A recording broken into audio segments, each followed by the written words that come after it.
each and every one of us. We're in a situation on this earth now that we have to have answers. And you've always been to where you need answers, but you need answers more now to allow you to relax. That's why we study Torah. We literally study it so that we, by the grace of Yahweh, He might bless us, that we might have an insight into the information that's written on these pages, because the knowledge and the information is written in the Tanakh, which is the different books of the prophecy and the writings, is enormous. And therefore we pray for guidance so that we might have a better intuition of how to perceive this great and awesome amount of information. It's very important, because we want to know, which is very important, how we stand. What can we expect? And therefore, Yahweh God gives us that time to where we might search these things out carefully. And therefore, we might have an understanding of our own destiny. And it's very important. Your destiny on this planet is very important. And you should hold yourself accountable to searching out information that would be relative for your survival, for your mental survival.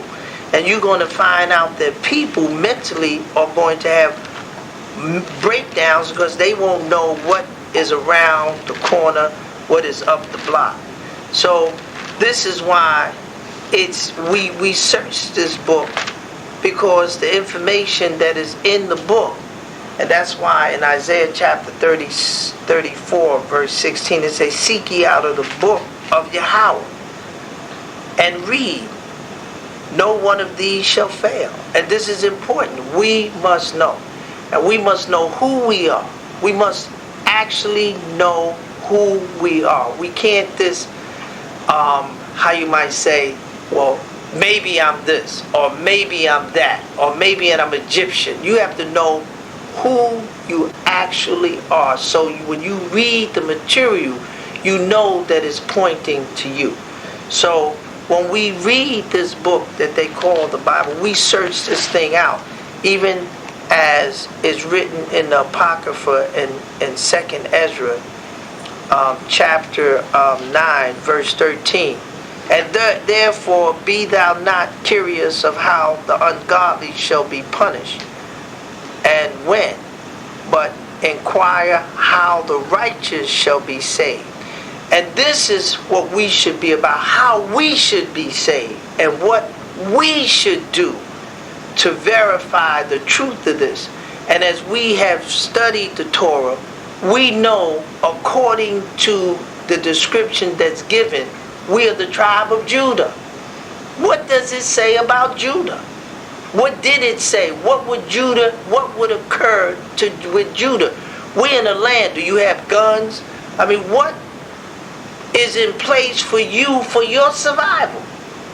You have to know this. Do you know you're Judah?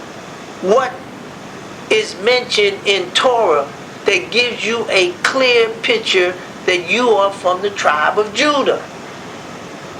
And you sit around trying to figure out how to get out of this, but in the Torah it tells you how you're going to get out of it. In the prophecy it tells you. So we're going to have this prayer, and we're going to open it up and I want you to research it. Who are you? Are you Judah? Of course you're Israel, which is the family name. But those parts within the family, such as your name is who it is called Yah, but your family name is Adams. And that separates you.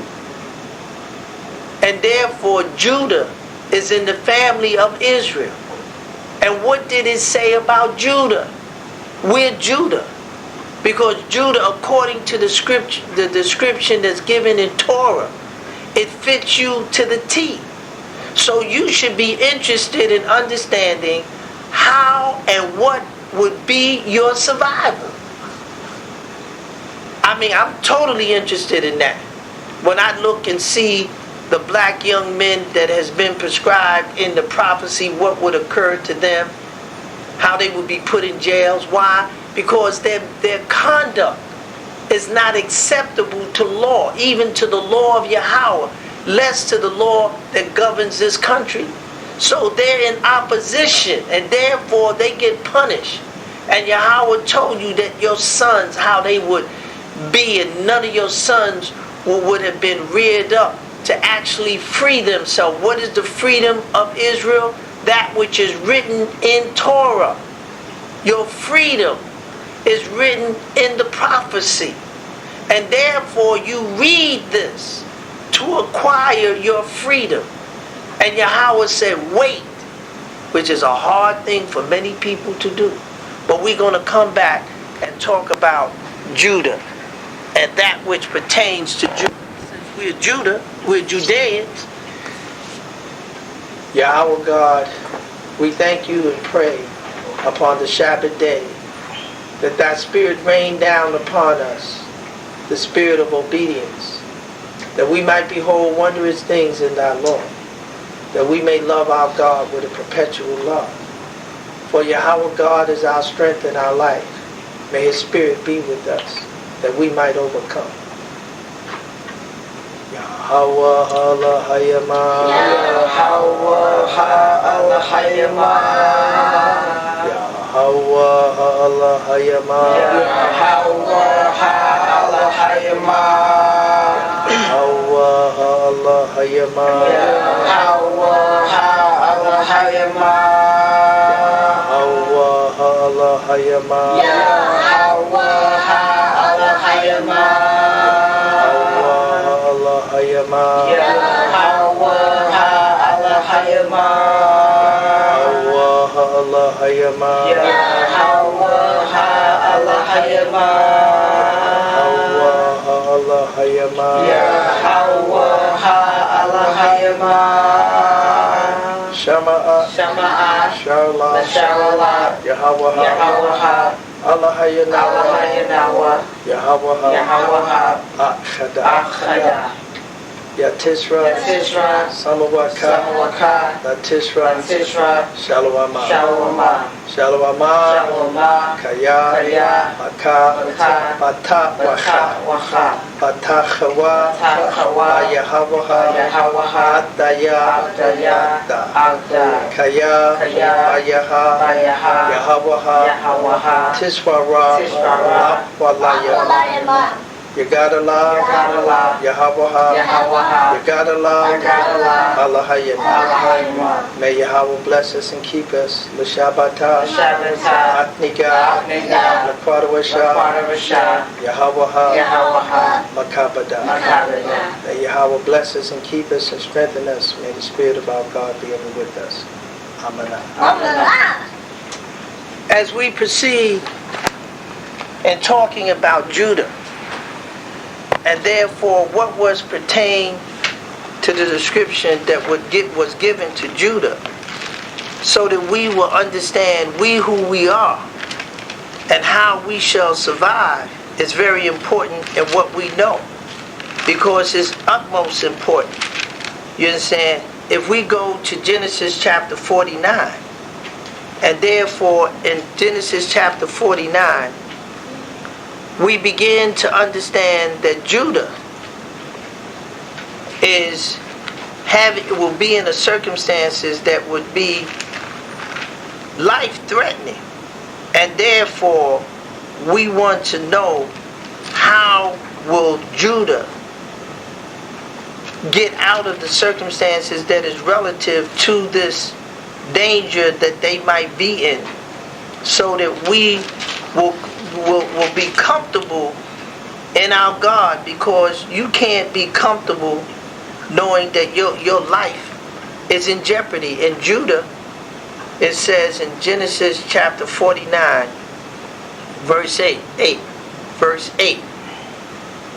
Judah, thou art whom thy brothers shall praise. See, Judah is the praise of the children of Israel. Thy hand shall be in the neck of thy enemies. So Judah will be in the neck of her enemies. Thy father's children shall bow down before thee. You understand? Judah is a lion nymph. From the prey, my son, thou art gone up. He stood down, he crouches as a lion, and as an old lion, who shall rouse him up? The scepter shall not depart from Judah, nor a lawgiver from between his feet, until Shiloh come, and unto him shall the gathering of the people be. Do you understand this? This is a beautiful thing, to understand what shall befall Judah. And it goes on to say, bind his fro unto the vine, and his ass coat unto the choice vine. He washes his garment in wine, and his clothes in the blood of grapes. His eyes shall be red with wine, and his teeth white with milk. So we know, according to the descriptions, that Judah would be in the neck of her enemy. And it goes on even in Deuteronomy chapter 33. This is something you should want to know, because if you're Judah, this is what you should want to know. This is important to you. You understand? Because I know it's important to me, because I know who I am. I know I'm Judah. In Deuteronomy chapter 33 verse 7. And this is the blessing of Judah. And he said, hear, Yahweh, the voice of Judah, and bring him unto his people. Let his hand be sufficient for him, and be thou a help to him from his enemies. That's right, because Judah would be in the neck of her enemy. And therefore, they was praying to Yahweh God. And Judah would be what? Judah would be a lawgiver. And his rulership is in Judah. We are rulers in the law if we keep it. We have that much strength. But we have to keep the Torah. We have to do the things that Yahweh God will tell us that he would have us do. Therefore, if we do these things, then these things will verify who we are. Because Yahweh God is truly with Judah. Because Judah holds that position. And therefore, when you find that you are Judah, and you find that in keeping of the commandments of Yahweh God, you overcome so much. But Yahweh God tells you in his word how Judah, and let's go into Hosea chapter 1. Hosea chapter 1. And I'm saying to you is that I make sure I search these things out because it's important to me. As these things go down, that's why I say gather yourself together, O nation not desired. Because when these things go down, we can strengthen each other. It says here in Hosea chapter 1 verse 7, but I will have mercy upon the house of Judah, and will save them by Yahweh their God, and will not save them by bow, nor by sword, nor by battle, by horse, nor by horsemen. Yahweh said all that stuff. You ain't going to have to do no battle. And what does he say? He said, Judah, look down there. He said, so you know that your salvation ain't coming through having a weapon. You understand what I'm saying? You can't hide nowhere.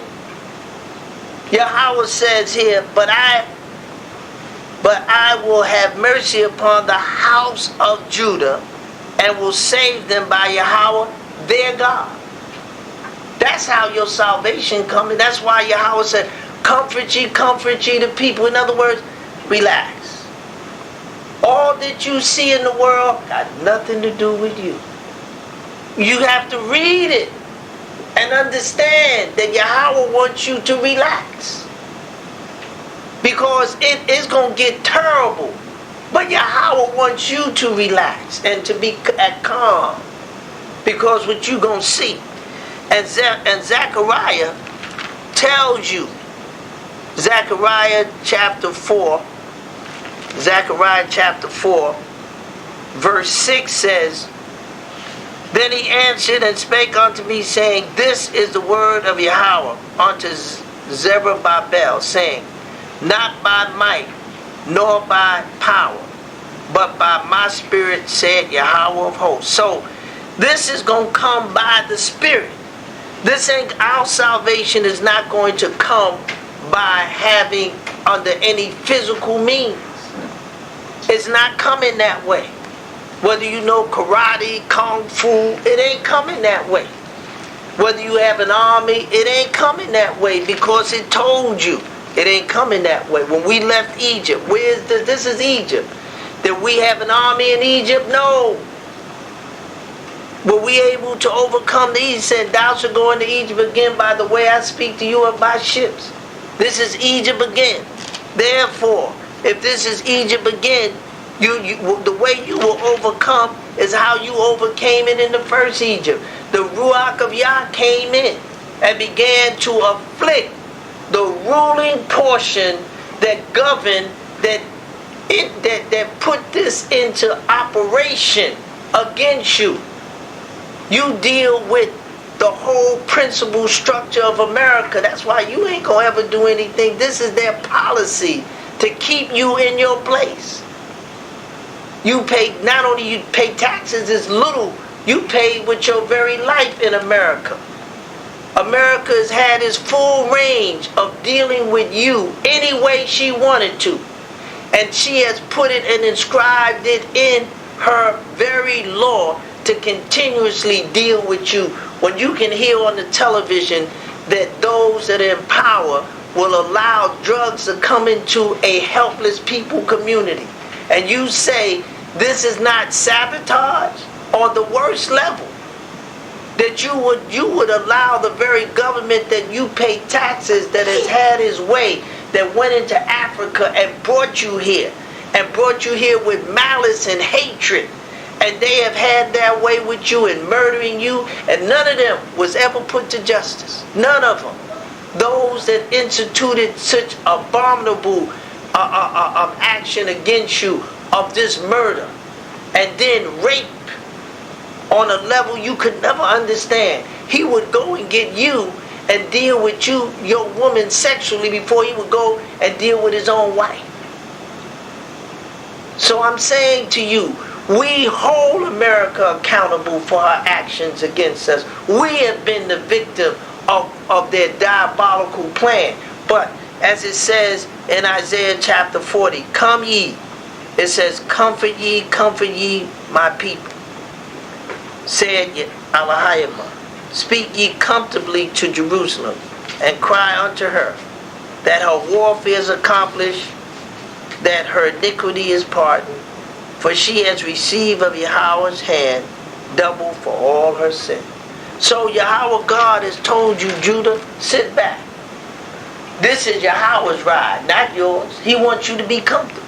And that's why you must study the Torah. The Torah must be something that you study. And therefore, so that you can grasp to understand that Yahweh God is going to bring fear into his heart. And therefore, the fear that's in his heart will give you the opportunity to escape. Because Yahweh God is going to open the door. Because they have been cruel. They have been unfavorable to those that they went and got. And therefore, don't be ashamed to tell them that their actions against us, like they doing us a favor. You can't do the black American no favor. You ain't never been a person that have dealt with these people on a favorable position. And therefore, you act like they dealing with you when they tell you, we put drugs in your community. And everybody sits up there and says, okay. And that's all they could say. Why? Because those that brought you here have no intentions of what? Of helping you, of protecting you. You are their prey. And therefore, you don't have to read this book. The things that's happening in here, you're going to see many of people become so, how you might say, they're going to lose their balance because they don't know that the salvation is in the confusion of this earth for them. They're going to what? They're going to let our hand go when Yahweh God start beating them. And when Yahweh God start beating them, they're going to become very confused. And the very things that they have put in place to keep us in place, they're going to lose balance. Because Yahweh going to start beating them. And when Yahweh start beating them, they're going to look for shelter. And therefore, I'm telling you, you better read this book. You better sit down and help yourself to the knowledge that's in this book so that you might feel better about yourself. And I'm going to tell you something. We ain't going to lose this. Don't think we ain't going to lose this one. We lost all the others because the battles is given to the children of darkness. But the victory is only given to the children of Yahweh God. So let us go and continue on to see that which pertains to a person also pertains to a nation of people. In other words, America came along. And when America got here, America received some help. And she received help from people that was here that has brought about her survival to this day. But let us see that Yahweh speaks of this in the book of Proverbs, of how someone you will help, and then they will double cross you. But we're going to go Proverbs chapter 17, because this is what America did to the American Indians. And Yahweh God has already put down, he says here in Proverbs 17, verse 13, he says, whosoever rewarded evil for good, and he did reward the Indians evil for the good they did to them, evil shall not depart from his house. See, people, when you understand the history of America, then you understand that the history of America was dealt with treachery.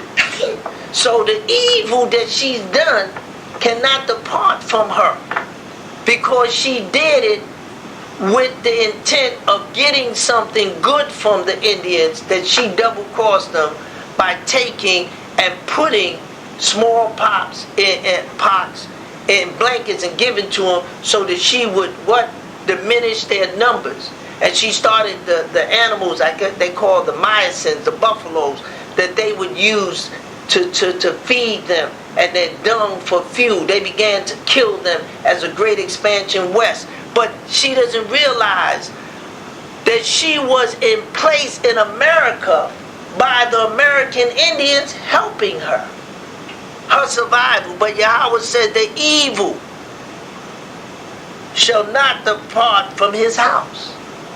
And it goes on to Rebecca. In the book of Rebecca, it tells you further. Like I said, I'm interested in this because this tells me about me. You understand? My job is just to try to inspire you.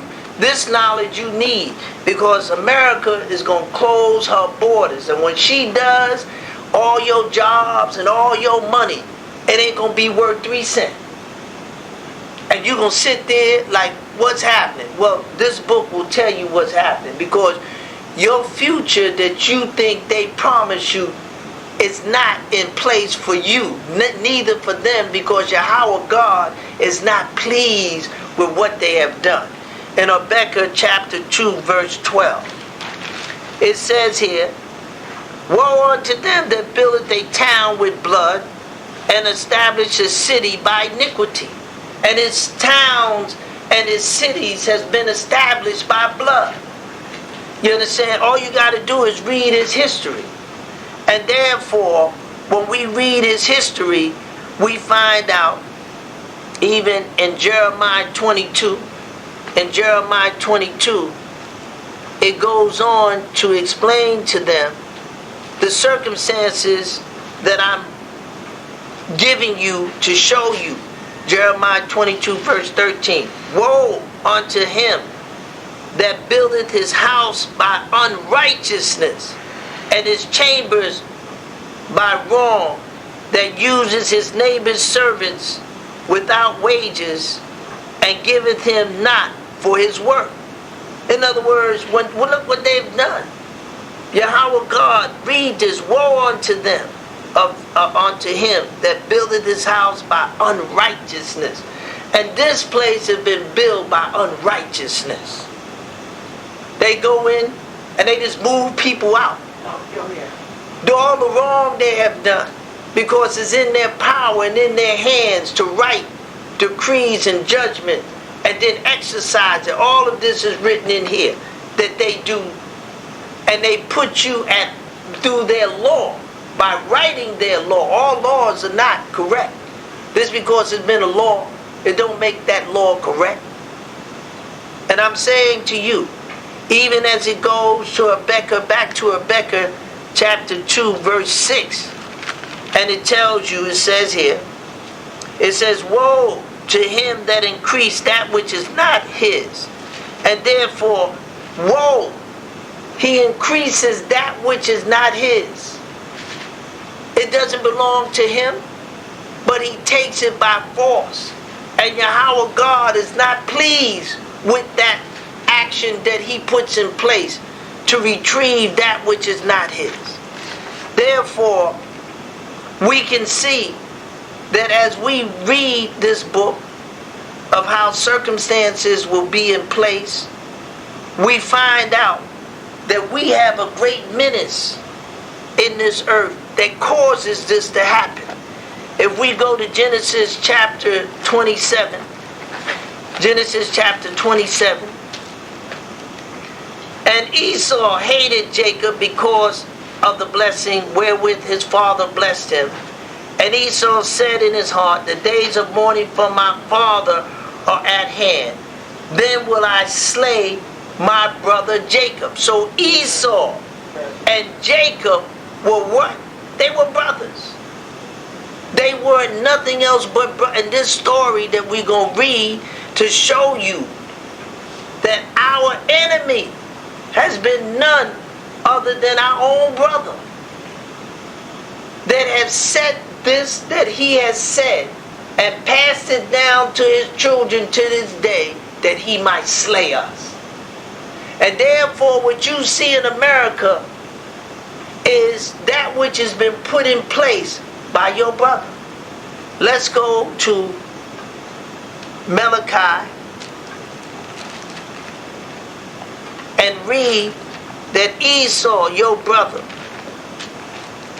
sets in place a terrible thing for you, and therefore you must know how you're going to get out of it. Don't think that the circumstances in America is happening to you because of you as a people. It don't take no big thing to run a store. The thing about it is they don't give it to you. They don't open up. You can't get a license for this. They want you to struggle and struggle. They make it easy for everybody else. But there's policy set in place to make sure that it is not within your means to obtain the thing. A grocery store is the easiest business in the world. Just fill it up with food. People come and buy it. That's right. So you said Malachi chapter 1, verse 2. I have loved you, said Yahweh. Yet ye say, wherein hast thou loved us? Was not Esau Jacob's brother, said Yahweh? Yet I love Jacob, and I hate Esau. So Yahweh loves Jacob, and he hates Esau. And why does he hate Esau? Because Jacob and Esau are brothers. And therefore, when we go in the book of Amos, so when you sit before a man in this country, you have to realize that this is the venom of Esau, your brother. That he's like a snake. And when you sit before him, he sets before you such hatred. And what does he say here in Amos chapter 1 verse 11? Thus said Yahweh, for 3 transgressions of Edom. Edom is the other name for Esau, and we'll see that. And for 4, I will not turn away the punishment thereof, because he did pursue his brother with the sword, and did cast off all pity, and his anger did tear perpetually, and he kept his wrath forever. You have to realize your brother hates you, and his wrath that he has for you is a wrath that he has forever. It's not going to be delinquished. There's nothing, because of the very first thing that he has put forth in his heart. I shall slay my brother. But let's go to show you. And back in Genesis chapter 25, that his name was Esau and Edom. So you don't become confused. You have to know what is your play and how you going to get out of it, and how it's going to take effect on you and your children. Or you